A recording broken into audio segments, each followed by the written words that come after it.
Good evening, everyone.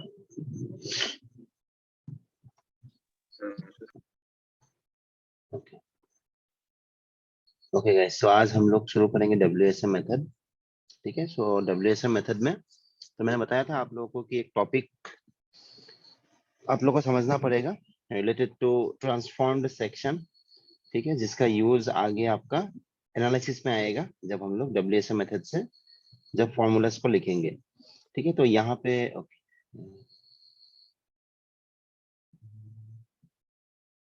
Okay guys. ठीक है, तो अभी पॉइंट नंबर 1.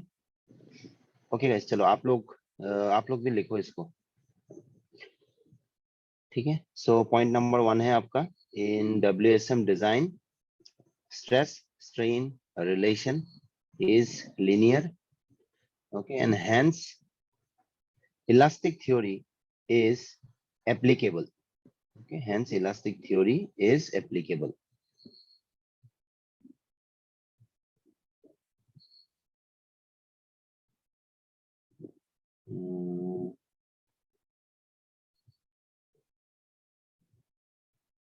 सही, चलो गाइस. ओके, आप लोग लिखो. चलो ओके, ये सब पॉइंट्स को चलो पहले लिख लो आप लोग up to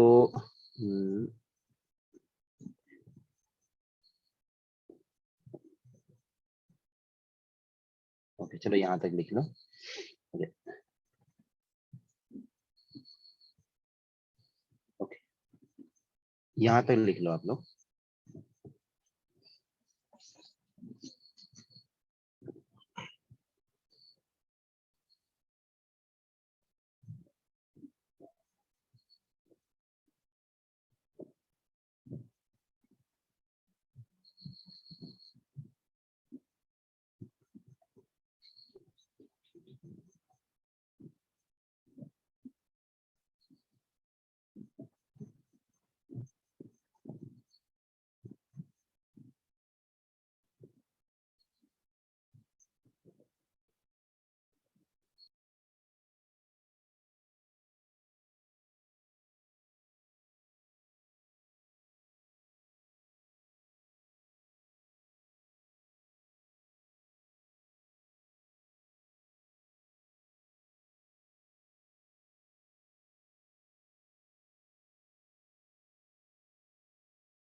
okay, so first point हो गया, आप लोगों ने लिख लिया होगा. In WSM design, the stress strain relation is linear and hence elastic theory is applicable. ये लास्ट क्लास में मैं समझा चुका हूँ. ठीक है, फिर सेकंड पॉइंट है but formula applicable to elastic theory cannot be directly applied to the section because section is not homogeneous. Okay, section is not homogeneous. यहाँ क्या हो गया point number 2. Then we have the equivalent homogeneous section or transformed section is obtained by replacing the steel area by an equivalent area of same modulus of elasticity as concrete. The equivalent area should be located at the centroid of steel. Point number 2, develop the same strain as steel area. उसके बाद point number 3 में है develop the same force as in steel.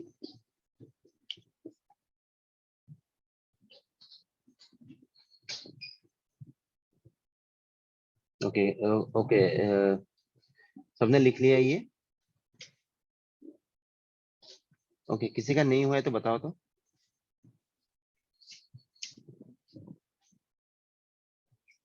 Okay, done.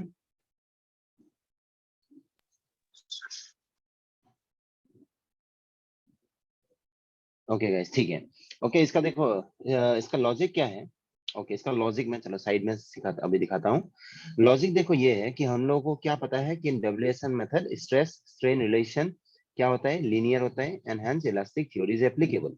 इसका reason मैंने कल बताया था कि आपका कंक्रीट में अगर आप देखोगे या फिर आप स्टील में भी देखोगे, इन डब्ल्यूएसएन मेथड हम लोग कर्व का लीनियर पार्ट में ही रहते हैं। मतलब कि M20 होता तो आप 20 नहीं 7 लेके आप यहाँ यहीं पे रहते, राइट। सिमिलरली अगर आपका स्टील के लिए देखोगे, अगर Fe250 है तो 250 मैक्सिमम यहाँ पे होगा, तो हम लोग लेते हैं 1.78 से डिवाइड करके नियर अबाउट 140, जो कि ऑफ कोर्स, तो कंक्रीट में अगर आप देखोगे या फिर स्टील में देखोगे, we always remain in the linear part of the curve.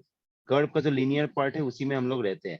Linear इसका मतलब क्या है कि जैसे जैसे स्ट्रेस बढ़ रहा है, ओके, जैसे जैसे आपका स्ट्रेस बढ़ रहा है आपका साथ ही साथ स्ट्रेन भी बढ़ रहा है, ठीक है। तो दोनों जब एक ही सेम प्रोपोर्शन में बढ़ रहा है, दैट मींस हुक्स लॉ को ओबे करता है, राइट।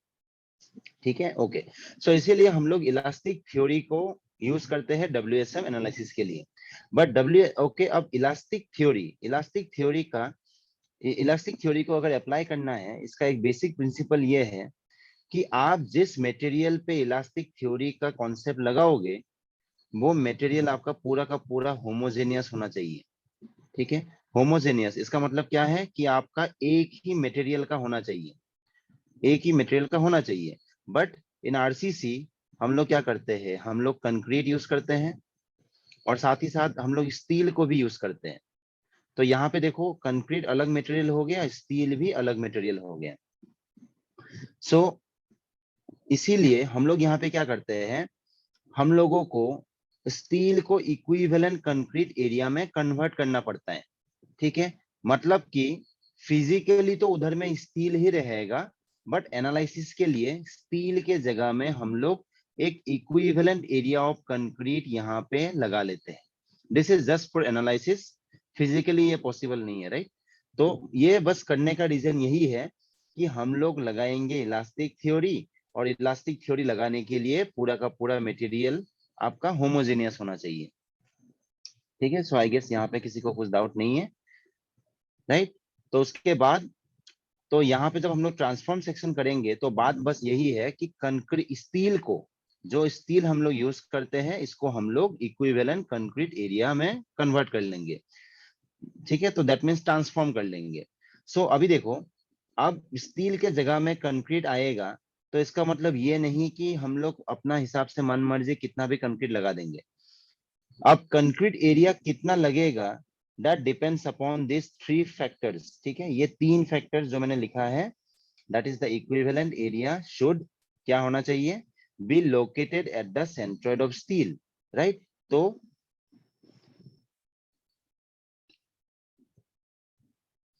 इसका मतलब ये है कि अगर देखो स्टील जहां से पास हो रहा था, अगर उसका सीजी यहाँ पे था, right, CG of course centre में ही होगा, तो जो यहाँ पे हम लोग कंक्रीट को यूज करेंगे उसको रिप्लेस करने के लिए, उसका भी सीजी सेम होना चाहिए, ठीक है।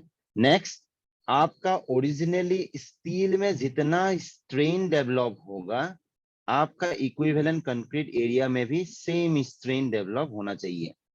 एंड लास्टली, जितना फोर्स आपका स्टील में लगेगा, उतना ही फोर्स आपका इक्विवेलेंट एरिया में भी सेम फोर्स होना चाहिए, ठीक है। तब जाके हम लोग बोल सकते हैं कि आपका एरिया इक्विवेलेंट है, ओके। ठीक है, तो अब ठीक है, अब देखो, फर्स्ट ऑफ ऑल हम लोगों ने क्या किया कि स्टील को रिप्लेस करने के लिए हम लोगों ने यहाँ पे इक्विवेलेंट कंक्रीट एरिया लगा दिया। तो एक तो ये, और साथ ही साथ इलास्टिक थ्योरी को अप्लाई करने के लिए हम लोग अभी किसको यूज करेंगे, अभी हम लोग यूज करेंगे जो मॉड्यूलर रेशियो का बेसिक डेफिनेशन है, ठीक है, जो बेसिक कॉन्सेप्ट है, दैट इज मॉड्यूलर रेशियो क्या था, is equal to modulus of elasticity of steel divided by modulus of elasticity of concrete, okay. ठीक है, अब मुझे कोई बताओ modulus of elasticity of steel कितना होता है value? 2 into 10 raised to the power 10 raised to the power 5 Newton पर mm स्क्वायर, गुड। ठीक है, तो देखो ES that is modulus of elasticity of steel, कोई भी स्टील के लिए हम लोग हमेशा, मतलब कि ये एक ही वैल्यू है, और ये देखो ये सब एमसीक्यू में आप लोगों को पूछ सकते हैं इसके ऊपर। तो ये वैल्यू हमेशा 2 × 10⁵ MPa और या फिर न्यूटन पर mm² होता है। ठीक है, तो ये वैल्यू एक कांस्टेंट है। अब similarly modulus of elasticity of concrete कितना होता है, कोई बताओ मुझे।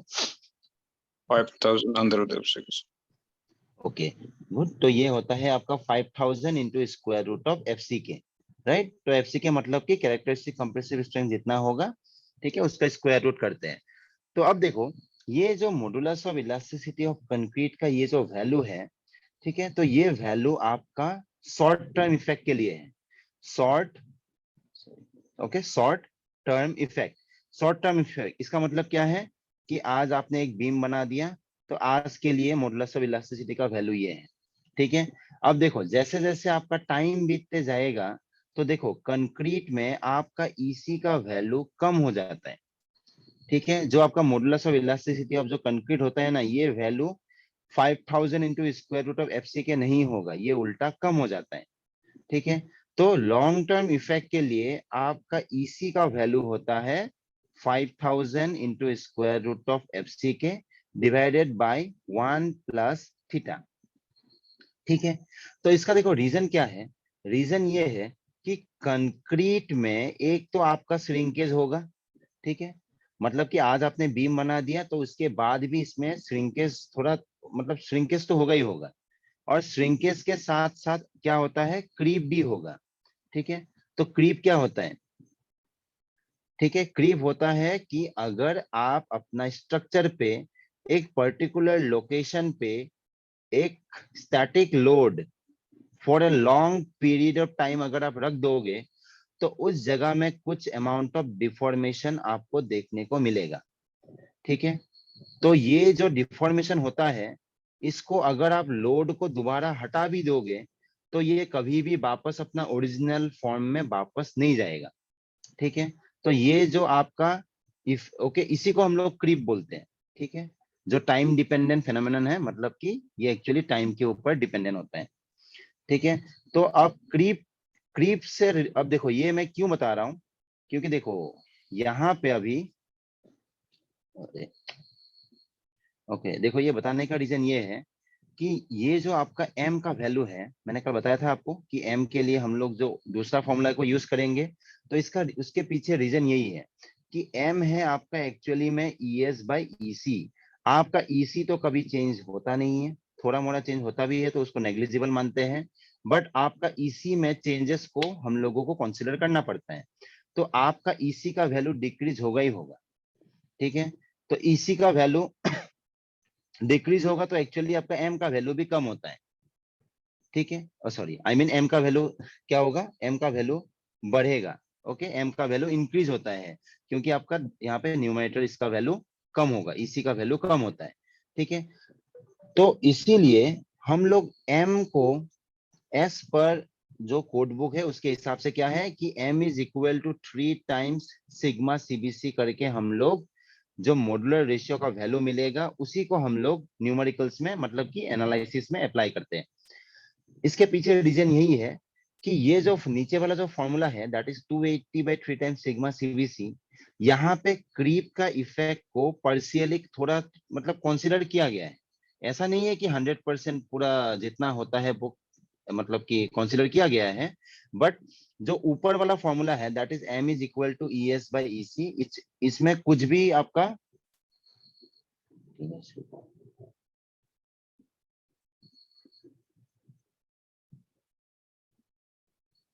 ओके ठीक है, तो ये वाला फॉर्मूला इसीलिए इसको बोलते हैं शॉर्ट टर्म। ओके, क्योंकि यहाँ पे क्रीप का और श्रिंकेज का इफेक्ट को ओके कंसीडर नहीं किया गया है, तो इसीलिए इंस्टेड ऑफ यूजिंग दिस हम लोग m के लिए ये नीचे वाला फॉर्मूला को यूज करते हैं। ठीक है, तो इसीलिए देखो एग्जाम में आप लोग को MCQ में ये पूछते हैं कि with due course of time, जैसे जैसे आपका टाइम बीतता है तो मॉडुलर रेशियो का वैल्यू क्या होता है, बढ़ता है कि घटता है।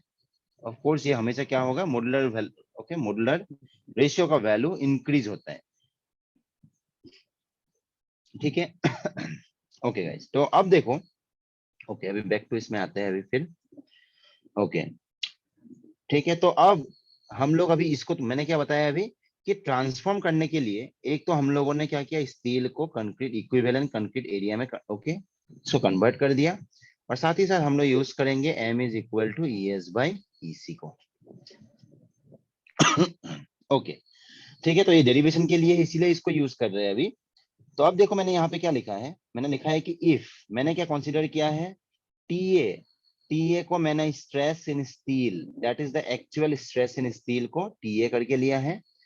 TE क्या है, ये है आपका stress in equivalent area. AST ये आपका एक्चुअल एरिया ऑफ स्टील हो गया, AE हो गया आपका equivalent area, and at last M हो गया आपका मॉडुलर रेशियो। ठीक है, तो यहाँ पे जो मैं इक्विवेलेंट एरिया बोल रहा हूँ, तो इसको डायग्राम में अगर आप देखोगे तो डायग्राम में देखो ये वाला पार्ट है, ये वाला आपका AST है इधर, ठीक है, और इस साइड में आपका ये है MAST। Okay guys, give me 2 minutes.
Okay guys, ठीक है, तो अब देखो यहाँ पे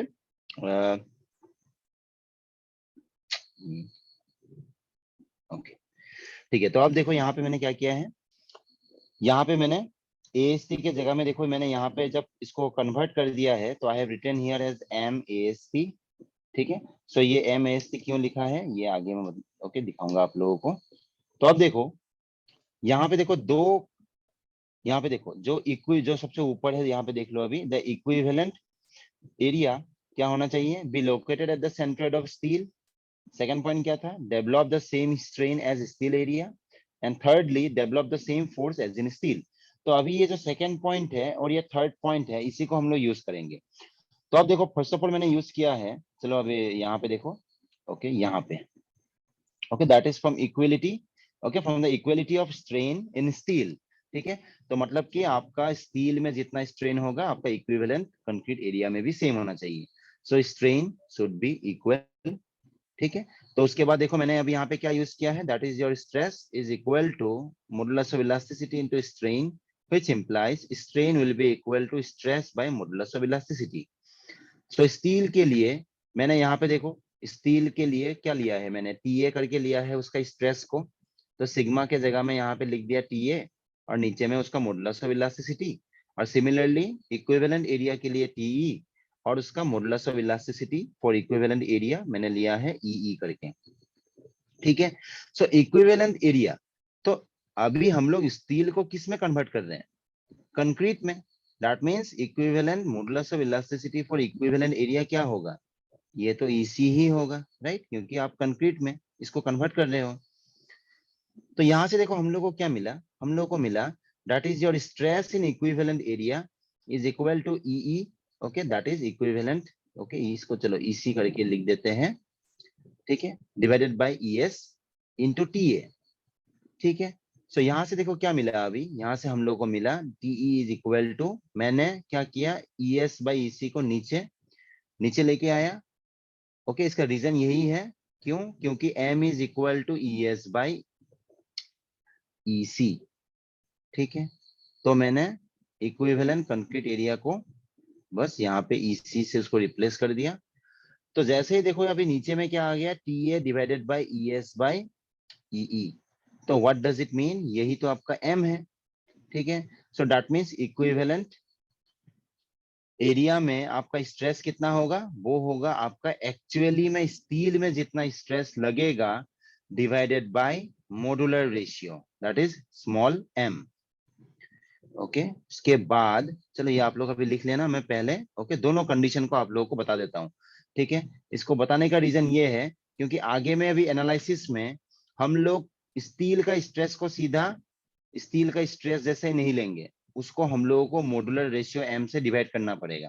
ठीक है, इन ऑल द फॉर्मूलास, जो भी फॉर्मूलास हम लोग आगे डिराइव करके जिसको यूज करेंगे। ओके, तो ये हो गया आपका पहला कंडीशन से हम लोगों ने ये रिलेशन को निकाला। सेकेंड कंडीशन क्या था, आपका फोर्सेस भी तो इक्वल होना चाहिए, right. So that is from equality of forces. तो यहां से ओके, तो यहां से मैंने देखो क्या किया अभी, ओके, तो यहां से देखो मैंने क्या किया, दैट इज योर FS थी, दैट इज स्टील में जितना आपका फोर्स लग रहा है वो इक्विवेलेंट एरिया का फोर्स के बराबर होना चाहिए। तो हम लोग को क्या पता है, हम लोग को पता है that is stress is equal to force by area. तो फोर्स क्या होगा, फोर्स होगा आपका स्ट्रेस इनटू एरिया। तो बस यहाँ पे मैंने बस वही किया है, फोर्स के जगह में मैंने एरिया को लिखा यहाँ पे AS थी, और यहाँ पे आपका स्ट्रेस को मैंने TA करके लिया है, सो TA। Similarly equivalent area AE into TE। ठीक है, तो यहां से देखो हम लोग को क्या मिला, हम लोग को मिला that is your AE, that is your equivalent area is equal to AST into TA by TE। Okay, into TA by TE। तो अभी देखो हम लोगों को जो जो अर्लियर रिलेशन हम लोग को मिला था, वहां से हम लोग क्या लिख सकते हैं, we can write down that TA by TE is equal to M करके लिख सकते हैं कि नहीं, लिख सकते हैं, राइट। बस M को इधर ऊपर लेके गए, TE को नीचे लेके आए बस, राइट। तो यहाँ से हम लोग को ये मिल गया।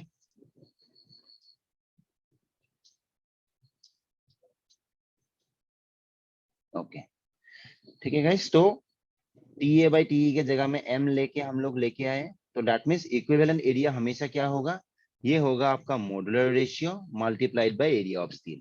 ठीक है, तो मतलब कि आगे अभी एनालिसिस में जब भी स्टील का कितना स्ट्रेस आया है हम लोग लिखेंगे, तो वो हमेशा क्या होगा, वो इक्विवेलेंट एरिया में हम लोग को हमेशा कन्वर्ट करना पड़ेगा। सो दैट्स व्हाई स्ट्रेस के जगह में हम लोग लिखेंगे TA by M। Okay, if TA is the stress in steel, so stress in equivalent area होगा आपका TA बाई M। और एरिया को अभी हम लोग एरिया ऑफ स्टील को टेंसाइल जोन के लिए AST करके नहीं लेंगे, instead we have to go for modular ratio multiplied by AST, that is MAST। ठीक है, तो इसीलिए देखो मैंने डायग्राम में यहाँ पे MAST करके लिखा था। ओके गाइस, ठीक है, तो किसी को कुछ डाउट है यहाँ पे कुछ?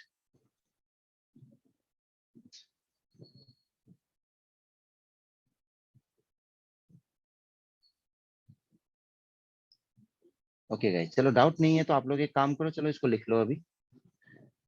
ठीक है, यहाँ रुको, मैं थोड़ा इसको अच्छे से ही कर, ओके ठीक है गाइस, यहाँ से लिखना था आप लोगों को, लिख लो।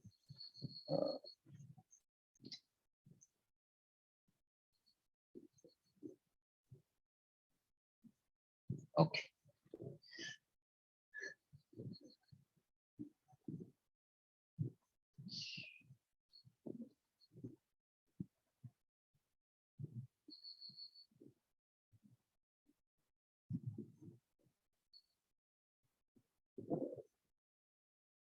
ओके, मेरा आवाज आ रहा है ना गाइस अच्छे से?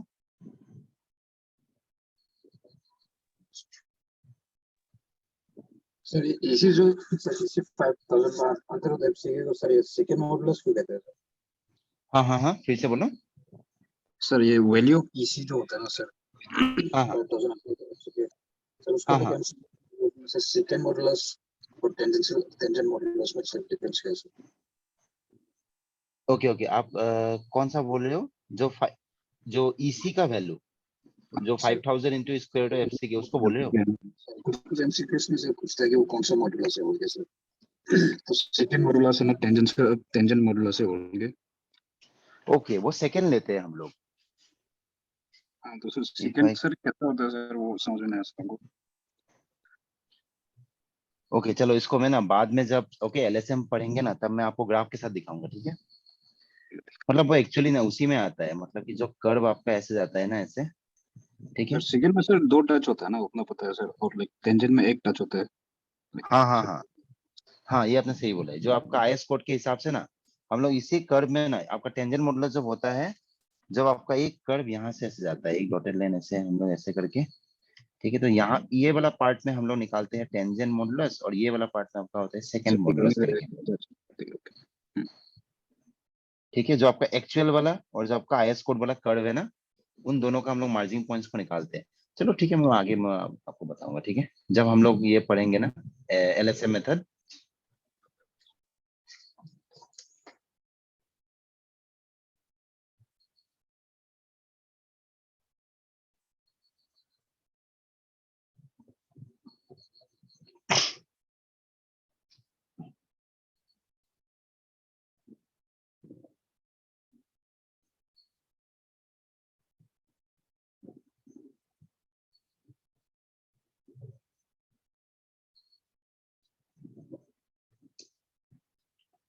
ओके गाइस,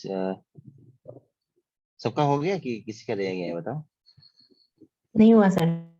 ओके ओके, चलो लिख लो।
ओके, हो जाए तो बताना।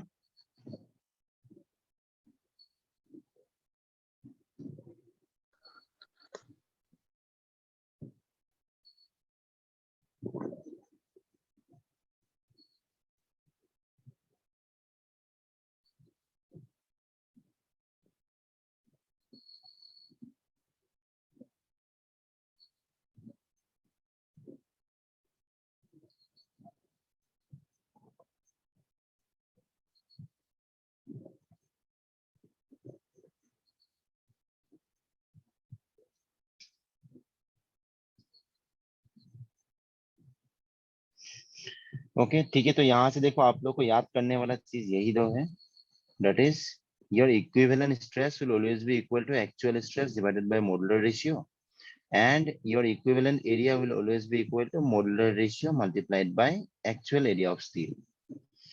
ठीक है, बस ये दो टर्म्स को याद करना है। स्ट्रेस का टर्म में मॉड्यूलर रेशियो से डिवाइड करना है, और एरिया का केस में m से मल्टीप्लाई करना है।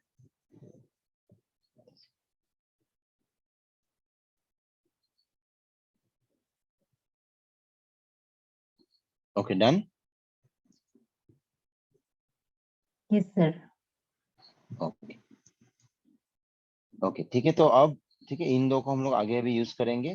तो अब देखो, डब्ल्यूएसएम अभी एनालिसिस की तरफ आ रहे हैं, ठीक है? तो यहाँ पे ओके, ये मतलब कि जो एजम्पशंस है ना, उसी को मैंने लिखा है। ओके रुको, इसको टॉपिक का नाम मैंने दिया नहीं है, ठीक है? तो दीज लाइंस, ये जो यहाँ पे लिखा है मैंने डब्ल्यूएसएम एनालिसिस के नीचे में, that is number 1 plane section, ये आपका नंबर 2, नंबर 3, नंबर 4। ओके, तो ये सब आपका एजम्पशंस है, ठीक है? एजम्पशंस फॉर WSM ठीक है, assumption for WSM ऐसे हम लोग बोल सकते हैं। ओके, तो देखो पहला assumption क्या है, plane section normal to beam axis remains plane after bending. All tensile stresses are resisted by the reinforcement and none by concrete. Stress is linearly proportional to strain for both concrete and steel. And lastly, the value of M is equal to 280 by 3 times sigma CBC. और यहाँ पे sigma CBC क्या है आपका, maximum allowable stress in concrete. ठीक है, तो यहाँ पे मैंने एक लाइन लिख दिया है, that is the effect of creep has been considered partially. ठीक है, तो ठीक है, फिर भी मतलब ठीक है, यहाँ पे 280 बाई 3 टाइम्स सिग्मा सीबीसी चलेगा, इवन दो फुल्ली आपका क्रीप का इफेक्ट यहाँ पे नहीं लिया गया है, बट स्टिल ठीक है, ये ठीक है, मतलब ये फॉर्मूला। ओके, तो पहला पार्ट जो आपको बताता है that is plane section normal to beam axis remain plane after bending. इसका मतलब एकदम सिंपल है, इसका मतलब ये है कि अगर आपका ये बीम है and if this is the axis, तो ये हमेशा क्या बनाएगा, ये आपका 90 डिग्री बनाएगा। ठीक है, तो इसीलिए अगर इसका बेंडिंग होगा, अगर मान लो आपका कुछ इस किस्म से ऐसा बेंडिंग हो गया, ठीक है, आपका बीम में कुछ ऐसा बेंडिंग हो गया, तो साथ ही साथ एक्सिस भी बेंड करेगा। ठीक है, मतलब कि ये जो आपका बीम एक्सिस और बीम का क्रॉस सेक्शन है, ये हमेशा 90 डिग्री ही रहेगा। ठीक है, तो ये आपका एलएसएम हो गया, कोई भी मेथड हो गया आरसीसी का, सब में ये वैलिड है। ठीक है, मतलब limit state method, WSM method, दोनों में ये पॉइंट सेम है। और सेकंड पॉइंट भी सेम है, that is all tensile stresses are resisted by reinforcement and none by concrete. ठीक है, सो टेंसाइल स्ट्रेस हम लोग को पता है कि अभी जैसे कि मैंने ये सिंपली सपोर्टेड बीम बनाया, तो ऊपर में आपका कंप्रेशन हो रहा है, राइट, और नीचे में आपका टेंशन हो रहा है, तो इसीलिए सिंपली सपोर्टेड बीम में हम लोग लोहा को नीचे लगाते हैं, राइट, ऐसे, तो रेनफोर्समेंट ऐसा ऐसा टेढ़ा होगा। ठीक है, सो रेनफोर्समेंट नीचे लगाते हैं, तो इसका मतलब ये है कि देखो आपका जो ओके ये आपका अगर ऐसा कुछ बेंडिंग हो गया, ठीक है, तो ये आपका एक एक्सिस होगा जिसको हम लोग क्या बोलते हैं, this is your neutral axis. ठीक है, न्यूट्रल एक्सिस, इसका मतलब ये एक ओके ये वो वाला एक्सिस है जिसमें आपका ना तो कंप्रेसिव स्ट्रेस लग रहा है, ना तो आपका टेंसाइल स्ट्रेस लग रहा है। ठीक है, तो मतलब कि इसी का अगर क्रॉस सेक्शन का मैं अगर स्ट्रेस डायग्राम बनाऊंगा एज पर डब्ल्यूएसएम मेथड, ठीक है, तो यहाँ पे आपका स्टील ऐसे है सपोज, ठीक है, ये आपका स्टील नीचे लगा है, सपोज लेट्स कंसीडर दो स्टील बार लगाया गया है। ठीक है, तो इसका अगर मैं स्ट्रेस डायग्राम बनाऊंगा तो ये कुछ ऐसा बनेगा इन केस ऑफ डब्ल्यूएसएम। ठीक है, तो देखो मतलब कि ठीक है, अभी ये वाला पार्ट सभी ध्यान से देखो, आपका कंप्रेसिव स्ट्रेस न्यूट्रल एक्सिस के ऊपर लगता है। ठीक है, तो ये मैक्सिमम हमेशा कहाँ पे होगा, ये एमसीक्यू में पूछते हैं, ये आपका मैक्सिमम होगा always at the top most fibre, आपका कंक्रीट का सबसे टॉप मोस्ट फाइबर पे ही आपका मैक्सिमम कंप्रेसिव स्ट्रेस जनरेट होता है। ठीक है, सो इसीलिए स्ट्रेस डायग्राम में अगर आप देखोगे तो जैसे जैसे देखो हम लोग ऊपर की तरफ जा रहे हैं, तो पहले तो न्यूट्रल एक्सिस में आपका स्ट्रेस 0, लेकिन उसके बाद आपका कंप्रेसिव स्ट्रेस देखो ऐसे बढ़ते हुए जा रहा है, और ये मैक्सिमम कहाँ पे आपको मिला, at your top most fibre. ठीक है, और सिमिलरली आप देखो न्यूट्रल एक्सिस से आपने कंप्रेसिव स्ट्रेस को राइट साइड की तरफ ऐसे लाइन ड्रॉ करके ऐसे दिखाया है, तो स्टील में तो टेंसाइल लगता है, तो इसीलिए हम लोग इसको ऑपोजिट साइड में ऐसे दिखाते हैं। ठीक है, तो मतलब कि लाइन का अगर राइट साइड में आप कंप्रेसिव दिखा रहे हो तो ऑफकोर्स लेफ्ट साइड में हम लोगों को टेंसाइल को दिखाना पड़ेगा। ठीक है, तो इसमें भी सेम है कि देखो आपका जैसे जैसे आप न्यूट्रल एक्सिस के नीचे की तरफ आ रहे हो, आपका देखो टेंसाइल स्ट्रेस बढ़ते हुए जा रहा है, और ये मैक्सिमम कहाँ पे होगा, ऑफ कोर्स ये आपका मैक्सिमम होगा रेनफोर्समेंट का सेंटर पे।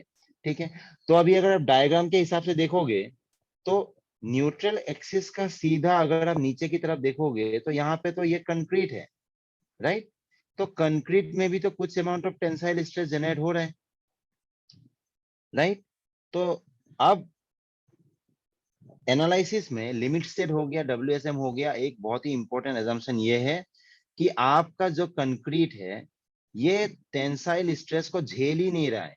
ठीक है, इवन दो कुछ अमाउंट ऑफ टेंसाइल स्ट्रेस थोड़ा तो इसका भी स्ट्रेंथ होता है, बट दैट इज नेग्लिजिबल, तो इसीलिए पूरा का पूरा tensile strength okay tensile stress जितना जनरेट होगा उसके हिसाब से हम लोग यहाँ पे उतना ही लोहा लगा देते हैं, राइट, हम लोग स्टील लगा देते हैं। ठीक है, तो सेकेंड पॉइंट का कहने का मतलब यही है कि टेंसाइल स्ट्रेस कंक्रीट लेता ही नहीं है। ओके, मुझे कोई बताओ फॉर्मूला, अगर M20 ग्रेड है, ओके कोई भी ग्रेड है, तो टेंसाइल स्ट्रेस, उसका टेंसाइल स्ट्रेंथ कितना है वो निकालने के लिए फॉर्मूला क्या है?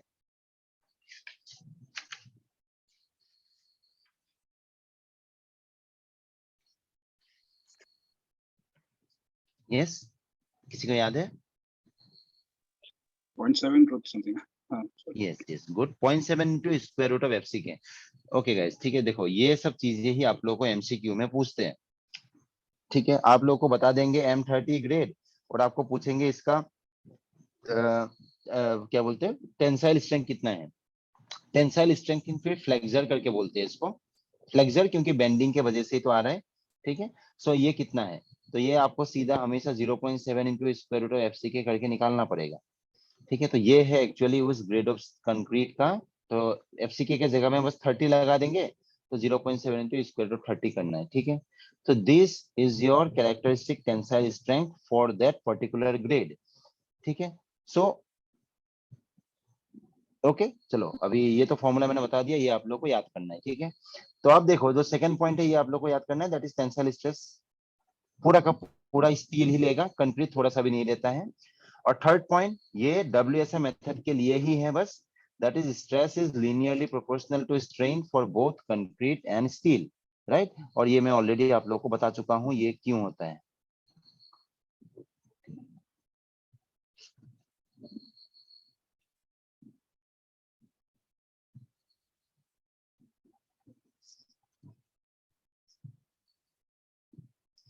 ओके गाइस, ठीक है, तो अब देखो लास्ट जो फोर्थ पॉइंट है ये भी मैं बता चुका हूं कि मॉड्यूलर रेशियो M के लिए हम लोग क्या लेते हैं, 280/3 टाइम्स सिग्मा CBC। ठीक है, उसके बाद नेक्स्ट, परमिसिबल स्ट्रेसेस इन स्टील कितना होगा, और आपका परमिसिबल स्ट्रेसेस इन कंक्रीट कितना होगा। तो ये तो एक्चुअली अगर आप भूल भी जाओगे तो बस फैक्टर ऑफ सेफ्टी से डिवाइड करना है।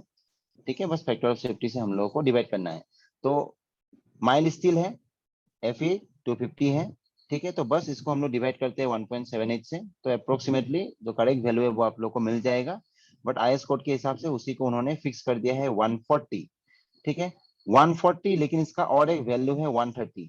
ठीक है, तो माइल स्टील आपने यूज किया है, और अगर वो 20 mm डाया, उस बार का डाया अगर आपका 20 mm से, ठीक है, उस बार का डाया अगर आपका ये 20 mm से ज्यादा या फिर 20 mm के बराबर है, तब हम लोग को स्ट्रेंथ को लेना पड़ेगा 140। और अगर 20 मैं उल्टा बोल रहा हूँ, सॉरी, 20 mm से अगर आपका कम या फिर बराबर है तब होगा 140। और अगर आपका 20 mm से अगर बड़ा है, ठीक है, अगर आपका 20 mm से बड़ा है, then we have to consider as 130। ठीक है, और कंप्रेशन के लिए, ठीक है, अब देखो यूजुअली स्टील को लगाते हैं हम लोग किसके लिए, स्टील को हम लोग लगाते हैं टेंसाइल स्ट्रेस को झेलने के लिए। तो इसीलिए ये आपका ऊपर वाला पार्ट फ्लेक्सर मतलब कि टेन, ओके, बेंडिंग के लिए है। और नीचे वाला ये अगर आपका कंप्रेशन के लिए हम लोग अगर स्टील बार को यूज करेंगे, उसके लिए ये नीचे वाला स्ट्रेंथ को मैंने लिखा है। ठीक है, तो बेसिकली अगर आप, मतलब कि मैं यही बताना चाह रहा हूँ कि वैल्यू को अगर याद हो गया, ऑफ कोर्स जितना न्यूमेरिकल करेंगे वैल्यू याद हो जाएगा। फिर भी अगर याद नहीं होता है तो बस फैक्टर ऑफ सेफ्टी से डिवाइड करने से नियर अबाउट, ओके, अगर आपका सॉरी Fe 415 है तो आप 1.78 से डिवाइड कर दोगे तो नियर अबाउट आपको 230 मिल जाएगा। और सिमिलरली Fe 500 के लिए 275। डाया के ऊपर कुछ भी डिपेंडेंट नहीं होता है, Fe 415 और 500 only for mile steel, that is Fe 250। इसका दो वैल्यू है, अगर 20 mm से डाया कम है या फिर इक्वल है देन 140, और अगर 20 mm से बड़ा है then it will be 130। Okay, ठीक है, तो ये मैंने देखो ES का वैल्यू यहाँ पे लिख दिया है। ओके, अरे ओके चलो ये लिख लो अभी।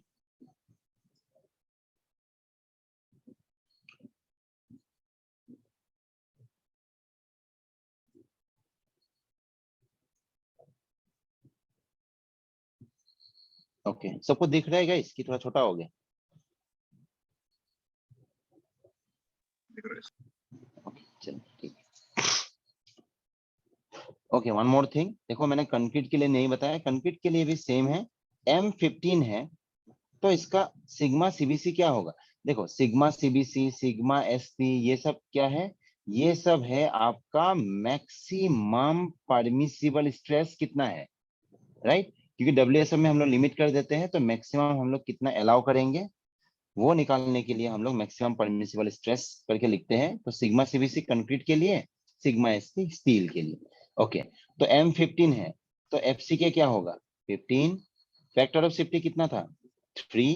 तो 3 से अगर आप डिवाइड करोगे तो आपको sigma CBC that is maximum compressive stress आप कितना अलाउ करोगे? 5। ठीक है। और M20 के लिए 6.67 आता है, बट इसको हम लोग आईएस कोड के हिसाब से 7 लेंगे। M25 के लिए भी 8.33 ऐसा आता है, तो इसको हम लोग लेंगे 8.5। बाकी तो M30 के लिए आसान, 30 को 3 से डिवाइड करोगे तो सीधा 10 आ जाएगा। ठीक है, तो इस वे में ये आपका मैक्सिमम परमिसिबल स्ट्रेसेस का वैल्यू है।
ओके गाइस, हो गया?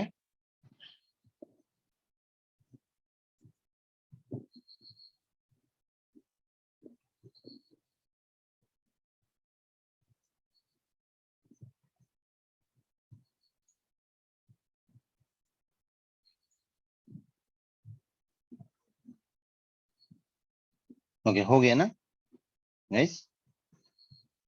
Yes, sir. Okay okay guys, ठीक है। तो आप देखो एनालिसिस, ओके किसी का नहीं होने से आप प्लीज बता देना।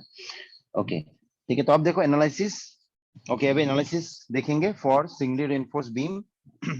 ठीक है, तो सिंगली रेनफोर्स बीम, तो first point is actual depth of neutral axis कैसे निकालना है। ठीक है, उसी के लिए मैंने यहाँ पे डायग्राम्स को एक्चुअली अच्छे से मैंने बना के रखा था। ठीक है, तो अब देखो actual depth of neutral axis, ठीक है, इसका मतलब देखो क्या है। इसका मतलब ये है ठीक है, दो डेप्थ आएगा। ठीक है, एक होता है आपका एक्चुअल डेप्थ, एक होता है आपका क्रिटिकल डेप्थ। तो आप ध्यान से सुनना, एक्चुअल डेप्थ का देखो मतलब क्या है। मैंने एक बीम बना दिया, सपोज मैंने एक बीम बना दिया ऐसा। ठीक है, मैंने एक बीम बना दिया और मैंने यहाँ पे 3 number of bars, let's consider I have used 3 numbers of, let's consider 12 mm dia bars मैंने यहाँ पे यूज किया। ठीक है, तो अब लोड के हिसाब से, ठीक है, और आपने जितना रेनफोर्समेंट अपना सेक्शन में लगाया है ओके लोड के हिसाब से नहीं, बेसिकली ये आपने कितना लोहा लगाया है, ओके कितना आपने स्टील लगाया है, और आपका क्रॉस सेक्शन का साइज कितना है। ठीक है, उसके ऊपर डिपेंडेंट होके आपका एक न्यूट्रल एक्सिस निकलेगा, राइट, जो आपका सेंटर से ओके सेंटर से नहीं एग्जैक्टली, ओके इसका पोजीशन आपका बीम सेक्शन का ही कहीं अंदर होगा। ठीक है, तो इसी को हम लोग बोलते हैं actual depth of neutral axis. तो मतलब कि आपने एक बीम बना दिया और बीम का एक्चुअली में न्यूट्रल एक्सिस कहां पे है, okay that is your actual depth of neutral axis. ठीक है, तो इसी ओके, अब देखो WSM मेथड में एकदम आसान है कि अगर आपको कोई भी बीम सेक्शन का actual depth of neutral axis, जिसको हम लोग XA से डिनोट करेंगे, उसको निकालना है, तो सीधा बस हम लोग को क्या करना है, हम लोगों को देखो ये करना है जो मैंने लिखा है, that is for actual depth of neutral axis always determine moment of area on both side of neutral axis about the neutral axis. Okay, किसी किसी को अगर इस लाइन में कंफ्यूजन हो रहा है तो अभी ध्यान से देखना। ओके ठीक है, तो अब देखो ये आपका एक बीम सेक्शन है, ठीक है, एक बीम सेक्शन है, and this is your neutral axis. Let's consider neutral axis यहाँ पे है, तो ये आपका डेप्थ ऑफ न्यूट्रल एक्सिस को मैंने लिखा है XA करके, ठीक है, और यहाँ पे आपका स्टील, यही कहीं यहाँ पे स्टील लगाया है, ठीक है। तो अब देखो हम लोगों को WSM मेथड में हमेशा पहला काम क्या है, पहला काम ये है कि आप लीनियर थ्योरी अप्लाई करोगे, और अगर आप लीनियर थ्योरी अप्लाई करोगे तो स्टील अभी स्टील जैसा नहीं रहेगा फॉर एनालिसिस, आप इसके जगह में इक्विवेलेंट कंक्रीट एरिया को यूज करोगे। तो यहाँ पे मैंने इक्विवेलेंट कंक्रीट एरिया दिखाया है, ठीक है। तो अब देखो अगर आपका ये टॉप सरफेस से up to the depth of neutral axis is XA, that means ये डिस्टेंस क्या हो जाएगा, ये डिस्टेंस हो जाएगा D माइनस XA, ठीक है। अब ओके, इफेक्टिव डेप्थ और टोटल डेप्थ, अभी एक ओके, इनमें भी किसी किसी को कंफ्यूजन हो सकता है, मेरे हिसाब से नहीं है, बट स्टिल मैं एक बार बता देता हूँ, ठीक है। तो ये है, ये आपका एक बीम सेक्शन है, ये रेनफोर्समेंट है, ठीक है। सो टॉप सरफेस से आपका रेनफोर्समेंट का सेंटर तक जो डेप्थ होगा उसी को हम लोग बोलते हैं इफेक्टिव डेप्थ, ठीक है। और ये जो होता है इसी को हम लोग बोलते हैं इफेक्टिव कवर, मतलब कि रेनफोर्समेंट का सेंटर से आपका बॉटम सरफेस तक आपका हो गया इफेक्टिव कवर, ठीक है। और रेनफोर्समेंट का एज से, ठीक है, रेनफोर्समेंट जहां पे खत्म होगा, मतलब वहां से अगर आप नीचे तक देखोगे ये वाला डिस्टेंस को हम लोग क्या बोलते हैं, इसी को हम लोग बोलते हैं क्लियर कवर, ठीक है, इसको हम लोग बोलते हैं clear cover. Effective cover reinforcement का सेंटर से नीचे तक, ठीक है, और क्लियर कवर आपका रेनफोर्समेंट जहां पे खत्म होगा वहां से लेके नीचे तक कितना, मतलब कि आपका कवरिंग, आपने कंक्रीट का कवरिंग लगाया है। ओके गाइस, ठीक है।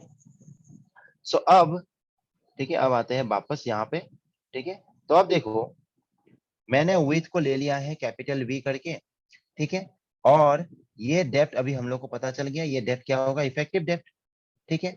सो इक्विवेलेंट एरिया का पहला पहला क्या था, पहला मतलब कौन सा पॉइंट हम लोग को ध्यान में रखना है, वो क्या है कि इस तो CG होगा और इक्विवेलेंट कंक्रीट एरिया का CG वो सेम होना चाहिए, ठीक है। तो मतलब कि ये डिस्टेंस भी क्या होगा, आपका कंक्रीट इक्विवेलेंट कंक्रीट एरिया का सेंटर से न्यूट्रल एक्सिस का डिस्टेंस क्या होगा, D माइनस XA ही होगा, और ये वाला तो ऑलरेडी हम लोग को पता है XA, ठीक है। सो अब देखो हम लोग को क्या करना है, हम लोगों को बस मोमेंट ऑफ एरिया निकाल के इक्वेट करना है, ठीक है।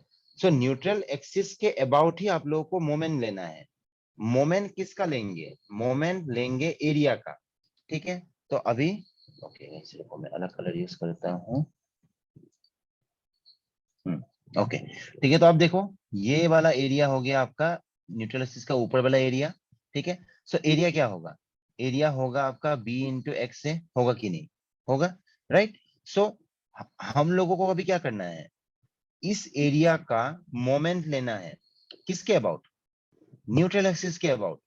तो ये जो बॉडी है that is B into x है, इसका CG कहाँ पे होगा, CG सेंटर में होगा कि नहीं, CG सेंटर में होगा।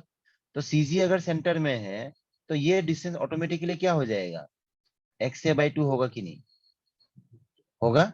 सो एरिया हो गया B इंटू XA, इसका मोमेंट लेना है न्यूट्रल एक्सिस के अबाउट, सो डिस्टेंस को मैंने लिख दिया XA/2। अब इसको इक्वेट करना है किसके साथ, स्टील के साथ, ठीक है। तो स्टील को तो पहले हम लोगों ने कन्वर्ट कर दिया किसमें, equivalent concrete area, yes equivalent concrete area. तो ये क्या होगा, एरिया हो जाएगा MAST, ठीक है। तो इसीलिए देखो अब मैंने इसीलिए ये MAST के बारे में बताया था, क्योंकि यहाँ पे अगर आपने गलती से AST करके सीधा ले लिया तो गलत हो जाएगा, ठीक है। सो MAST मैंने लिया, इसका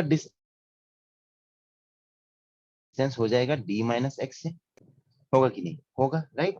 तो ये हो जाएगा आपका b X square by 2 is equal to M A S T into D minus X है।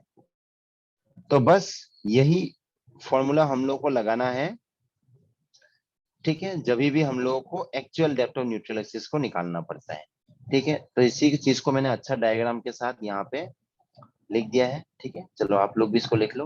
ओके गाइस, किसी को इसमें कुछ डाउट है? ओके, डाउट होने से पूछ दिया करो, ठीक है। ओके चलो गाइस, इसको लिख लो, ठीक है। नेक्स्ट हम लोग देखेंगे फिर critical depth of neutral axis. तो पहले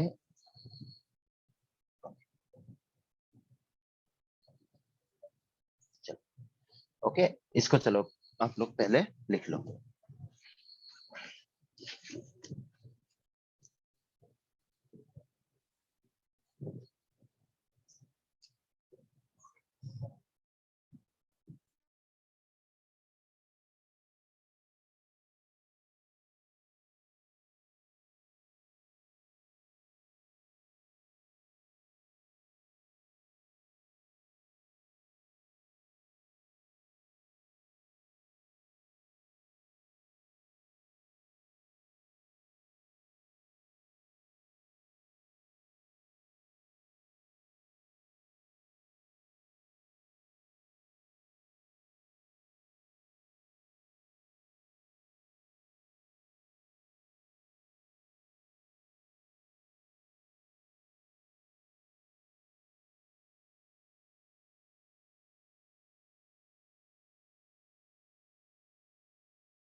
ओके ओके गाइस, हो गया?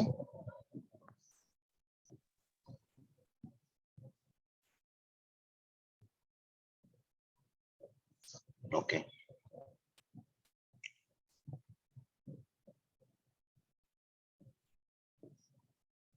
ओके गाइस, ठीक है। तो अब नेक्स्ट आ गया आपका, ये हो गया आपका critical depth of neutral axis, ठीक है। तो critical depth of neutral axis, okay चलो, critical depth of neutral axis क्या होता है ये आगे देखेंगे। तो उससे पहले, ठीक है, तीन अलग अलग किस्म का सेक्शंस होता है। अंडर रेनफोर्स सेक्शन आपका आता है, ओवर रेनफोर्स सेक्शन, राइट, एक होता है आपका बैलेंस सेक्शन, ठीक है। तो अब देखो, लेट्स कंसीडर कि एक सेक्शन ऐसा है, ठीक है, और लेट्स कंसीडर इसको बैलेंस सेक्शन बनने के लिए लेट्स कंसीडर यहाँ पे 3 नंबर ऑफ बार्स का जरूरत है, ठीक है। Let's consider 3 number of bars का इसका जरूरत है in order to be balance section, ठीक है। अब इन ओके चलो ठीक है, 3 नंबर ऑफ बार चाहिए बैलेंस सेक्शन बनने के लिए। लेट्स कंसीडर कि आपने यहाँ पे 3 बार नहीं लगाया, आपने यहाँ पे बस 2 बार ही लगाया। लेट्स कंसीडर आपने 2 बार ऐसा लगा दिया, ठीक है। तो 2 बार आपने लगाया, मतलब कि बैलेंस सेक्शन होने के लिए जितना रिक्वायरमेंट था आपने स्टील कम लगाया, राइट। तो अगर आपने स्टील कम लगाया तो आपका ये सेक्शन क्या बन गया? आपका ये सेक्शन बन गया अंडर रेनफोर्स्ड सेक्शन, ठीक है। So under reinforced section basically means कि रिक्वायरमेंट से आपने स्टील को थोड़ा कम दिया, ठीक है, रिक्वायरमेंट। लेकिन ऐसा नहीं है कि आपने अंडर रेनफोर्स्ड सेक्शन नहीं बना सकते हो, एक्चुअली हम लोग अंडर रेनफोर्स्ड सेक्शन ही बनाते हैं, ठीक है। बट बैलेंस सेक्शन बनने के लिए जितना स्टील का रिक्वायरमेंट था उससे आपने कम दिया, ठीक है। तो वही होगा आपका अंडर रेनफोर्स्ड सेक्शन। तो अंडर रेनफोर्स्ड सेक्शन देखो, अभी 3 स्टील जहां पे रिक्वायरमेंट था वहां पे आपने बस 2 लगाया। तो इसका मतलब अभी let's consider you have to design this beam for a load of 100 kilonewton। तो अभी 100 kilonewton लोड को 3 स्टील का रिक्वायरमेंट था, आपने 2 दे दिया, राइट। तो अभी देखो सेम फोर्स के लिए अभी ये 2 स्टील जो आपने लगाया, नीचे वाला सेक्शन जो मैंने ड्रॉ किया अभी, यहाँ पे क्या होगा, आपका स्ट्रेस ज्यादा आएगा कि नहीं आएगा? स्ट्रेस किस में ज्यादा आएगा? स्ट्रेस आएगा आपका स्टील में ज्यादा आएगा, राइट, स्टील में ज्यादा आएगा, ठीक है। और साइमल्टेनियसली अगर स्टील में ज्यादा आ रहा है तो कंक्रीट में क्या होगा, कंक्रीट में कम होगा। तो under reinforce section basically means कि आपने अंडर रेनफोर्स लगाया है, मतलब कि आपका रेनफोर्समेंट बैलेंस सेक्शन होने के लिए जितना चाहिए उससे आपने कम दिया है। तो 3 के जगह में आपने 2 लगा दिया, तो सेम फोर्स के लिए अभी आपका स्टील में स्ट्रेस ज्यादा आएगा, ठीक है। अब देखो कुछ टर्म्स WSM मेथड में आते रहेगा। पहला तो टीए, टीए क्या है? टीए का मतलब है आपका एक्चुअल टेंसाइल स्ट्रेस कितना है स्टील में, आपका actual tensile stress. A stands for actual, T stands for tensile. Similarly C है कंप्रेसिव, सी ए मतलब एक्चुअल। तो एक्चुअली में कितना कंप्रेसिव स्ट्रेस कंक्रीट में जनरेट हो रहा है, that is C A. Next आएगा सिग्मा सीबीसी, ये क्या है? ये है आपका मैक्सिमम अलाउएबल कंप्रेसिव स्ट्रेस कितना है, ठीक है, ये कंक्रीट के लिए है। सिमिलरली सिग्मा एसटी, ठीक है, तो ये क्या है? ये है आपका मैक्सिमम अलाउएबल टेंसाइल स्ट्रेस कितना है, ठीक है। तो इसका मतलब देखो यही है, इसका मतलब ये है कि आपका जो एक्चुअली में जो टेंसाइल स्ट्रेस स्टील में जनरेट होगा ये कभी भी सिग्मा एसटी से बड़ा नहीं हो सकता है। सिग्मा एसटी ये मैक्सिमम तो मैक्सिमम ये इसके बराबर हो सकता है, इक्वल हो सकता है, बट सिग्मा एसटी से ये बड़ा नहीं हो सकता है, राइट। क्योंकि सिग्मा एसटी क्या है? यही तो आपका मैक्सिमम अलाउएबल स्ट्रेस है। Similarly CA that is actual compressive stress, ये कभी भी सिग्मा सीबीसी से बड़ा नहीं हो सकता है, ठीक है। तो सिग्मा सीबीसी से आइडर ये मैक्सिमम तो मैक्सिमम क्या हो सकता है, ये इक्वल हो सकता है बस, ठीक है, ओके। तो ये टर्मिनोलॉजी अभी आगे यहाँ पे यूज होते रहेगा, ठीक है। सो अब देखो स्टील में स्ट्रेस क्या है, टीए। अब देखो अभी मैंने आप लोगों को ट्रांसफॉर्म सेक्शन में दिखाया था कि यहाँ पे अभी स्टील का स्ट्रेस को कभी भी हम लोग टीए करके नहीं दिखाएंगे, हम लोग क्या कैसे दिखाएंगे, हम लोग लिखेंगे टीए बाई एम, ठीक है। और कंक्रीट का स्ट्रेस को क्या लिखेंगे, सीए, ठीक है। तो अब देखो ये आपका अंडर रेनफोर्स सेक्शन है, अंडर रेनफोर्स सेक्शन में पहले कौन फेल होगा, स्टील की concrete? Yes, steel. Yes, right, steel पहले फेल होगा, ठीक है। तो स्टील पहले फेल होगा, इसका मतलब क्या है, इसका मतलब आपका टीए मैक्सिमम को पहले अचीव करेगा, ये सिग्मा एसटी बाय एम पहले बन जाएगा। But at the same time CA देखो सिग्मा सीबीसी से हमेशा कम होगा, ठीक है। इसका रीजन यही है क्योंकि आपका स्टील पहले फेल हो रहा है, तो कंक्रीट तो अपना मैक्सिमम अचीव ही नहीं कर पाएगा, ओके। तो ये हो गया आपका basic for under reinforce section.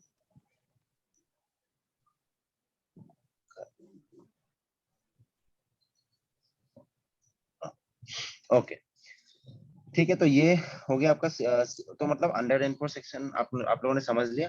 अब सिमिलरली देखो ओवर रेनफोर्स का मतलब क्या होगा, इसका मतलब ये है कि आपने बैलेंस सेक्शन का रिक्वायरमेंट के लिए जितना था उससे आपने ज्यादा दे दिया। तो 3 रिक्वायरमेंट था, आपने 4 दे दिया, ठीक है। अब 3 लोहा का जो काम था वो 4 लोहा कर रहे हैं, तो ऑफकोर्स क्या होगा, स्ट्रेस कम आएगा, राइट, क्योंकि ज्यादा मजबूत हो गया उल्टा अभी। तो इसीलिए चलो अभी यहाँ इसी डायग्राम में देख लो। तो इसीलिए ओवर रेनफोर्स सेक्शन में क्या होगा, ओवर रेनफोर्स सेक्शन में आपका कंक्रीट पहले फेल होगा, ठीक है। तो मतलब सीए अपना मैक्सिमम वैल्यू को अचीव कर लेगा, बट आपका टीए हमेशा इसका मैक्सिमम वैल्यू से उल्टा कम होगा, ठीक है। तो ये हो गया आपका ओवर रेनफोर्स सेक्शन, ठीक है। तो यूजुअली हम लोग एक्चुअली एलएसएम में तो पूरा मना है, मतलब कि ओवर रेनफोर्स सेक्शन हम लोग नहीं बनाते हैं, ठीक है। ओवर रेनफोर्स सेक्शन हम लोग नहीं बनाने का देखो एकदम बेसिक सा रीजन देखो क्या है, ठीक है। तो वो रीजन ये है कि ओवर रेनफोर्स सेक्शन में आपका पहले फेल होगा कंक्रीट, और कंक्रीट क्या होता है, ब्रिटल, ये ब्रिटल मटेरियल है, और स्टील क्या है, स्टील आपका डक्टाइल है, ठीक है, स्टील डक्टाइल मटेरियल है और कंक्रीट आपका ब्रिटल है। इसका मतलब ये है कि अगर आपने ओवर रेनफोर्स सेक्शन बना दिया, ठीक है, और हम लोग को पता है कि ओवर रेनफोर्स में पहले कौन फेल होगा, कंक्रीट। तो देखो कंक्रीट देखो जैसे ही फेल हो जाएगा, ये अचानक से ही कोलैप्स कर देगा, पूरा आपका स्ट्रक्चर टूट जाएगा, आपको मतलब कि संभलने का मौका नहीं मिलेगा, ठीक है। ओवर रेनफोर्स सेक्शन का यही इशू है। But on the other hand, अगर आपने डक्टाइल सॉरी आपने अगर अंडर रेनफोर्स सेक्शन बना दिया तो क्या होगा, अगर ये फेलियर होना भी है तो फर्स्ट ऑफ ऑल देखो आपको करेक्टिव मेजर्स का मौका मिलेगा, क्योंकि स्टील डक्टाइल मटेरियल है।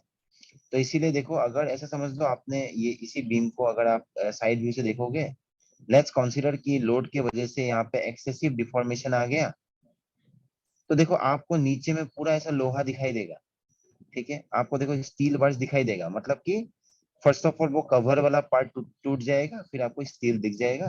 तो ऑफ कोर्स तब आप समझ जाओगे कि ओके, मतलब कि यहाँ पे अगर लोडिंग थोड़ा मतलब कि ऐसे ही रहने वाला है तो कुछ करेक्टिव मेजर्स करना पड़ेगा, ठीक है। तो फॉर दिस वेरी रीजन हम लोग अंडर रेनफोर्स सेक्शन बनाते हैं, ठीक है, बट ओवर रेनफोर्स को हमेशा अवॉइड किया जाता है, क्योंकि देखो ओवर रेनफोर्स सेक्शन एक तो सेफ है ही नहीं, और ऊपर से उसमें लोहा भी ज्यादा ज्यादा आप स्टील जो सबसे महंगा चीज है आरसीसी का, आप उसको भी ज्यादा ही लगा रहे हो, राइट। ओके, अब नेक्स्ट लास्ट में आपका बच गया है बैलेंस सेक्शन। ओके, तो बैलेंस सेक्शन नाम से अभी आप लोग समझ ही गए हो।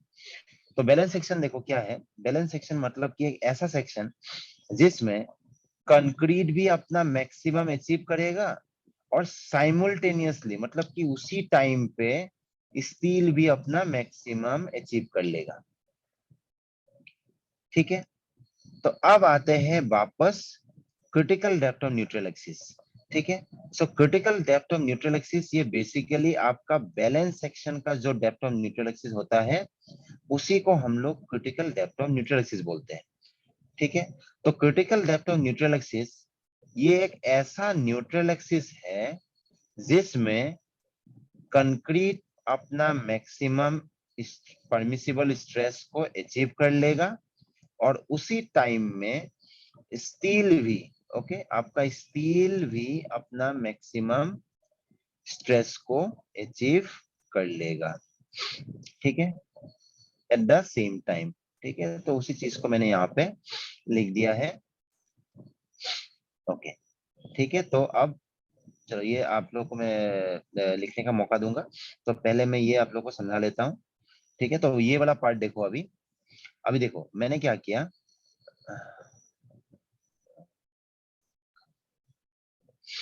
ओके, ठीक है guys। तो अब देखो from similar triangles, similar triangles किसका, ये देखो जो स्ट्रेस डायग्राम बैलेंस सेक्शन का है, ठीक है, from similar triangles of balance section, ठीक है, बैलेंस सेक्शन का सिमिलर ट्राइंगल से देखो हम लोग क्या बना सकते हैं, ठीक है। तो उसी से देखो मैंने क्या किया है, मैंने लिखा है सिग्मा सीबीसी। अब देखो सीए के जगह में I can write sigma CBC क्योंकि ये बैलेंस सेक्शन है, बाय एक्स सी, मैंने एक्स सी लिख दिया क्योंकि ये क्रिटिकल बैलेंस सेक्शन है, तो of course actual depth of neutral axis क्या हो जाएगा, critical depth of neutral axis के बराबर हो जाएगा, राइट। तो दैट मींस एक्स सी होगा, so this will be equal to sigma S T by M divided by, ये बस सिमिलर ट्राइंगल का कॉन्सेप्ट यूज किया है, आई गेस सबको ये समझ में आ गया होगा, ठीक है।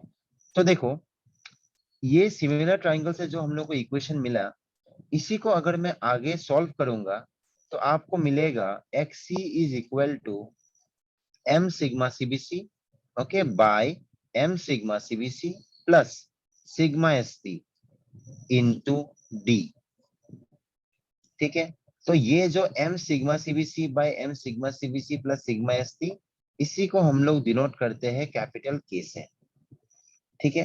कैपिटल के, इसका अगर नाम बोलेंगे तो ये होगा आपका neutral axis depth factor, okay, neutral axis depth factor करके इसको बोलेंगे, दैट इज कैपिटल के। ये क्या होता है, ये होता है हमेशा m sigma CBC by m sigma CBC plus sigma ST. ठीक है, तो इसीलिए देखो क्रिटिकल डेप्थ ऑफ न्यूट्रलिसिस हम लोग को अगर निकालना है तो ये हम लोग सीधा k इंटू डी करके निकालते हैं। ठीक है, और यहाँ पे देखो k क्या होगा, k होगा आपका m sigma CBC, okay, by m sigma CBC plus sigma ST करके बस निकाल लेंगे। ठीक है, उसको d से मल्टीप्लाई कर देंगे। ओके गाइस, ठीक है, अब देखो यहाँ पे फिर एमसीक्यू में आप लोगों को एक इम्पोर्टेंट सवाल है, यहाँ से ये पूछते हैं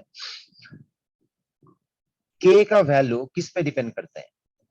ठीक है, k का वैल्यू सिग्मा सीबीसी पे डिपेंड करता है, सिग्मा एसटी पे डिपेंड करता है, दोनों में डिपेंड करता है, राइट, इन तीनों में से क्या होगा। Sigma ST. Yes yes Sigma ST. Yes good, ये सिग्मा एसटी पे ही डिपेंड करता है। ठीक है, ये आपका सिग्मा एसटी पे ही डिपेंड करता है। ठीक है, अब देखो ये क्वेश्चन एक कॉमन क्वेश्चन ही है ये। ठीक है, ये आते रहता है मतलब। तो इसमें देखो क्या है इसका देखो रीजन क्या है, रीजन ये है कि k का वैल्यू फॉर्मूला आप लोग को याद होगा, आप लोग तो याद कर ही लोगे, m sigma CBC by m sigma CBC plus sigma ST. अब क्वेश्चन में आपको पूछा है कि k का वैल्यू किसके ऊपर डिपेंड करता है, तो आप तो फॉर्मूला में देख के आपको याद आएगा, अरे इसमें सिग्मा सीबीसी भी है सिग्मा एसटी भी है, तो ऑफ कोर्स ये दोनों पे डिपेंड करता है। बट यहाँ पे देखो एक ट्विस्ट क्या है, वो है m। m क्या है, m है आपका 280/3 टाइम्स सिग्मा सीबीसी, है कि नहीं है? तो यहाँ पे आप सिग्मा सीबीसी मल्टीप्लाई करोगे, नीचे में भी m का जगह में 280/3 times sigma CBC multiplied by again sigma CBC plus sigma ST. तो देखो सिग्मा सीबीसी सब कैंसिल आउट हो जाता है, तो 280/3 ये तो कांस्टेंट टर्म है, तो दैट मींस k का वैल्यू बस किस पे डिपेंड करेगा, only on the grade of steel. ठीक है, या फिर the maximum allowable stress that is sigma ST. Okay, so यहाँ तक चलो, आई गेस आप लोग को क्लियर हो गया। उसके बाद और क्या बोलना था ओके,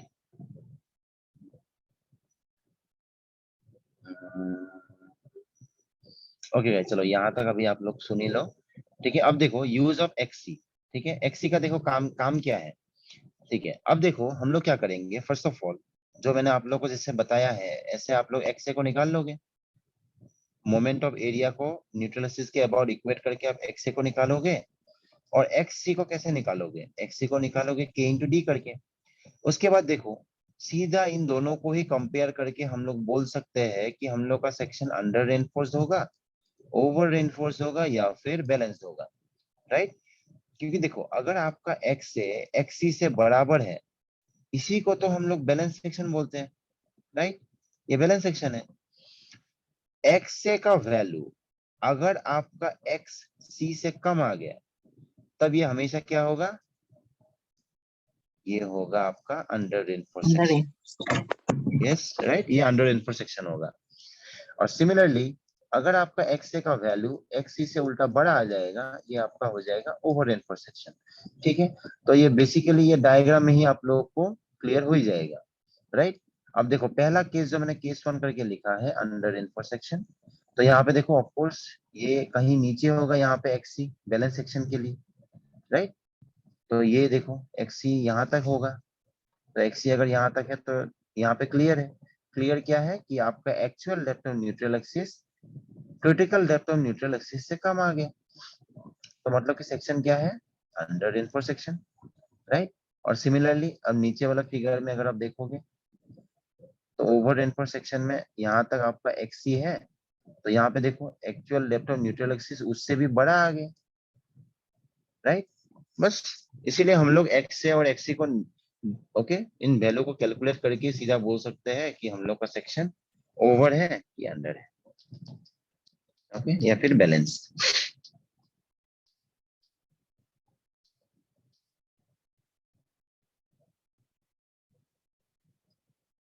ओके गाइस, चलो यहाँ तक आप लोग अभी ये वाला पार्ट को लिख लो। ओके, ये डायग्राम आप लोगों ने नहीं बनाया ना अभी तक?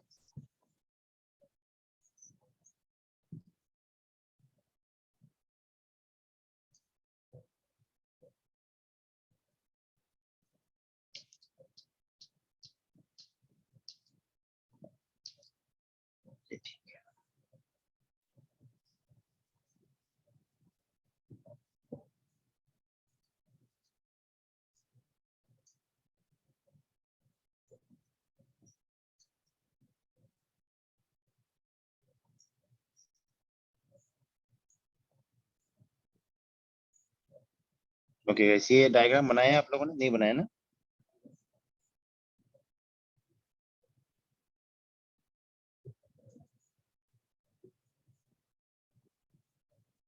Yes, am I audible? आवाज आ रहा है?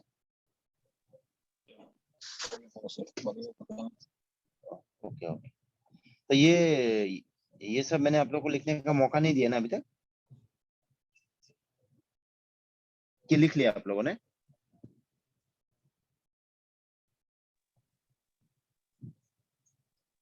लिखना है कि नहीं लिखना है?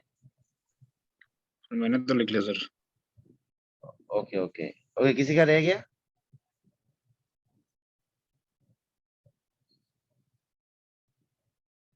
ओके चलो, नहीं सबका लिख हो लिया। गया तो ओके ठीक है।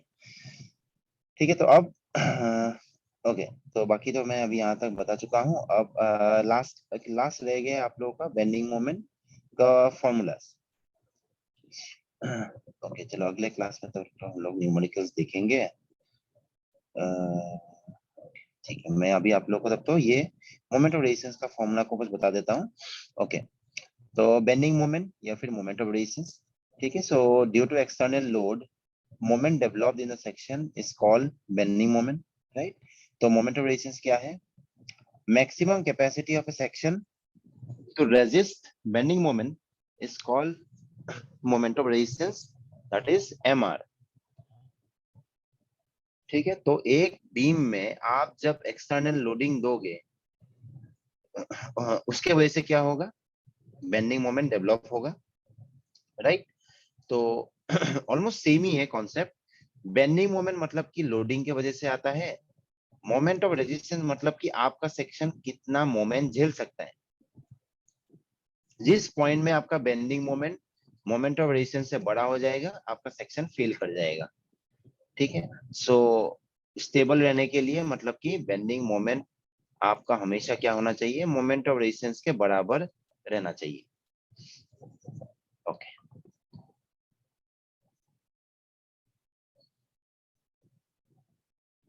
ओके ओके, तो इसी को मैंने यहाँ पे लिखा है कि for an RCC beam MR, that is moment of resistance, is such a value of bending moment for which maximum permissible stress either in concrete or steel is attained or both simultaneously। ठीक है, तो जैसे कि आइडर मतलब कि CA अपना maximum को achieve कर लेगा, या फिर TA अपना maximum that is sigma ST को अचीव कर लेगा, या फिर दोनों एक साथ साइमल्टेनियसली एक ही टाइम में अचीव करेगा। ओके ओके गाइस, ठीक है। तो अब देखो जनरल फॉर्मूला कैसे निकालेंगे। तो अभी डायग्राम को देखो। डायग्राम में देखो मैंने क्या किया है, एक तो आपका क्रॉस सेक्शन का डायग्राम, दूसरा डायग्राम आपका स्ट्रेस डायग्राम, ठीक है। तो अब देखो स्ट्रेस डायग्राम में ये जो आपका कंप्रेशन जोन है, जहां पे आपको मैंने मैक्सिमम कंप्रेसिव स्ट्रेस को CA करके दिखाया है, ठीक है। तो यहाँ पे अगर हम लोग टोटल कंप्रेसिव फोर्स को दिखाएंगे, तो उसी को मैंने कैपिटल C करके दिखाया है, ठीक है। तो ये देखो स्ट्रेस डायग्राम, यहाँ पे एक ट्राइंगुलर बॉडी है, तो ऑफ कोर्स इसको हम लोगों को CG में एक करना पड़ेगा, राइट? तो CG कहाँ पे होगा? ये ट्राइंगुलर बॉडी है, तो CG will lie at a distance of XA by 3, okay. क्योंकि देखो न्यूट्रल एक्सिस का डिस्टेंस को मैंने XA करके ले लिया है। XA क्या था? Actual depth of neutral axis, right? अब सिमिलरली स्टील के लिए टोटल टेंसाइल फोर्स को मैंने कैपिटल T करके दिखाया है, और उसको मैंने ऑपोजिट डायरेक्शन में दिखाया है, ठीक है। सो ये जो total compressive force capital C है और total tensile force capital T है, इन दोनों का बीच में जो परपेंडिकुलर डिस्टेंस है, इसी को हम लोग क्या बोलते हैं? इसी को हम लोग बोलते हैं लीवर आर्म, ओके। So from the diagram itself I guess it's clear कि आपका लीवर आर्म क्या होगा? ये होगा आपका D minus XA by 3, right? ये आपका D माइनस XA बाई 3 होगा, ओके। चलो आप लोग भी, ओके, जो लोग अभी तक देख रहे थे, चलो आप लोग भी डायग्राम को बना लो।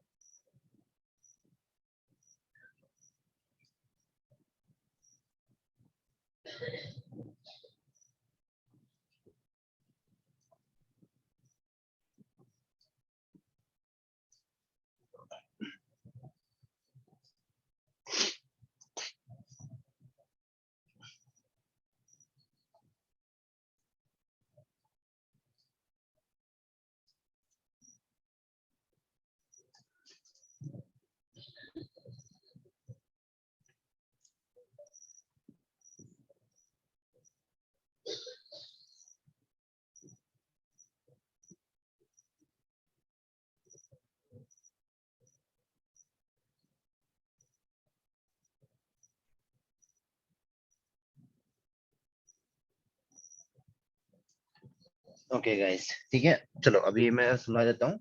तो अब देखो टोटल कंप्रेसिव फोर्स कितना है। अब ध्यान से देखना, यहाँ पे देखो फॉर्मूला ना, एलएसएम हो गया, डब्ल्यूएसएम हो गया, फॉर्मूला को ओके एक्चुअली हम लोग को याद करने का जरूरत ही नहीं होता है, मतलब कि फॉर्मूला बस एक सिंपल कॉन्सेप्ट है। वो कॉन्सेप्ट ये है कि फर्स्ट ऑफ ऑल देखो फोर्स क्या होता है। फोर्स होता है आपका स्ट्रेस इनटू एरिया। मोमेंट क्या होता है? मोमेंट होता है आपका force into perpendicular distance, right. तो जब हम लोग मोमेंट ऑफ रेजिस्टेंस निकालेंगे तो बस हम लोग को करना है फोर्स के साथ परपेंडिकुलर डिस्टेंस को मल्टीप्लाई करना है। तो फोर्स को हम लोग क्या करेंगे, बस stress that is M will be equal to force के जगह में स्ट्रेस इनटू एरिया करेंगे, ठीक है, और एरिया के साथ बस परपेंडिकुलर डिस्टेंस को मल्टीप्लाई कर देंगे, ठीक है, सीधा हम लोग को हमेशा मोमेंट मिलेगा। तो अब ये वाला पार्ट अभी सभी ध्यान से देखो, ठीक है। अब देखो मैक्सिमम कंप्रेसिव स्ट्रेस हमेशा कहां पे डेवलप होगा? टॉपमोस्ट फाइबर पे। सो टॉपमोस्ट फाइबर पे कंप्रेसिव स्ट्रेस कितना डेवलप हुआ?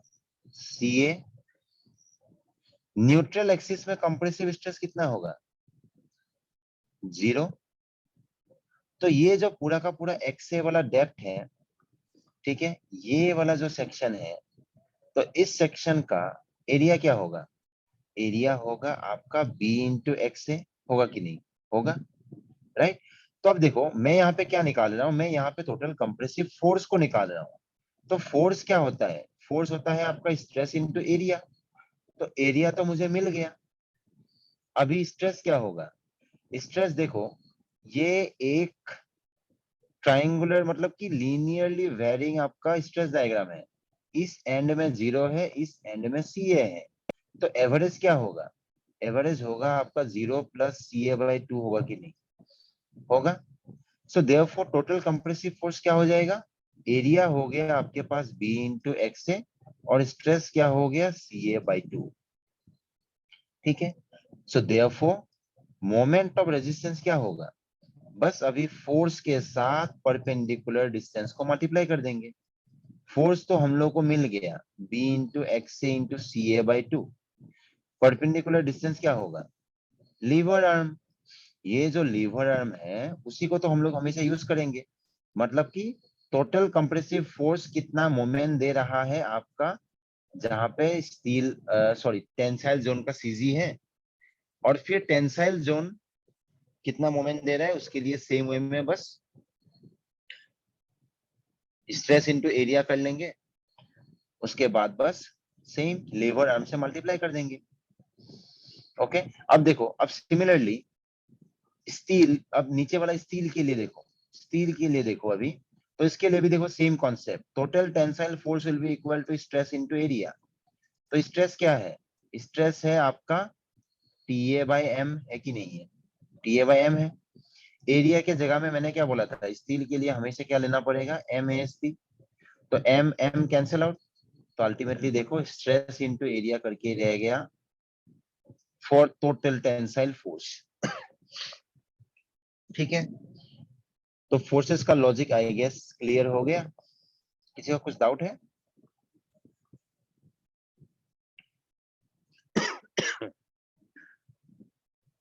ठीक है, उसके बाद बस देखो मैंने मोमेंट के लिए क्या किया है।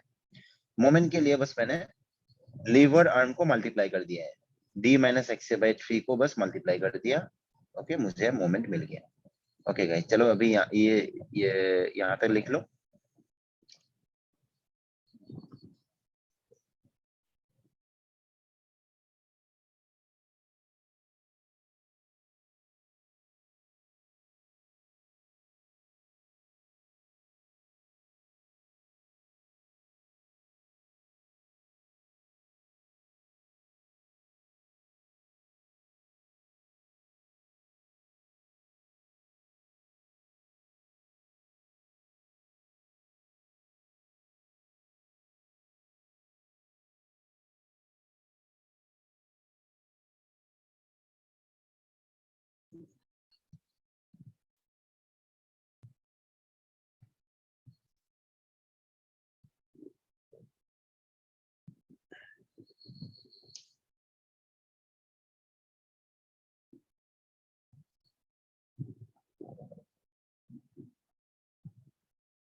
किसी का अगर ऊपर वाला भी रह गया है तो लिख सकते हैं।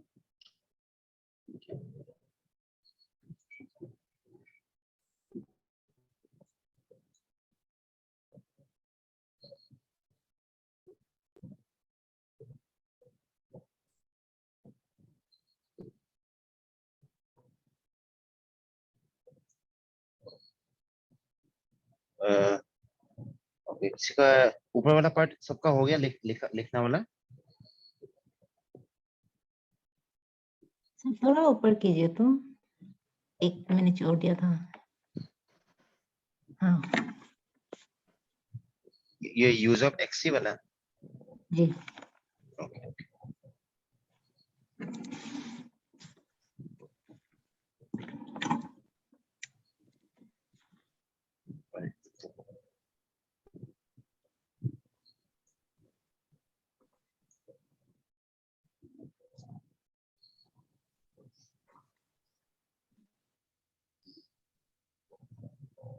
ओके, सो नीचे वाला पार्ट गाइस सबका हो गया, किसी का रह गया तो बताना।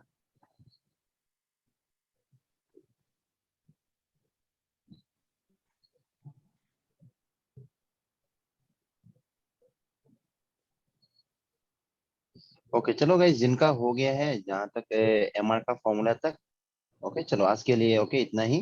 ठीक है, यू गाइस में लीव। ठीक है, एक्चुअली 9 बजे और एक क्लास है कुछ, नहीं तो आज और थोड़ा कंटिन्यू करते हैं। ओके, कल से थोड़ा मैंने बताया उनको। ठीक है, आज के लिए चलो गाइस इतना यहीं तक रहते सर हैं। सर अब सोयल Yes? पड़ेगा क्या? हाँ हाँ, अब सोयल पड़ेगा क्या? सॉइल शायद रेसर पढ़ाएंगे क्या? अच्छा हाँ हाँ, सॉइल का एक्चुअली मतलब मेरे पास अभी थोड़ा टाइम का ये हो रहा है प्रॉब्लम, मतलब अभी ये सब्जेक्ट में बहुत टाइम लग जाएगा। Good night. Okay, good night. हो गया सर। ओके, बाकी सबका हो गया नीचे वाला पार्ट।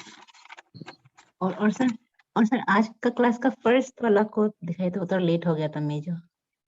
ओके ओके ओके, बाकियों का बताओ, बाकियों का हो गया यहाँ तक?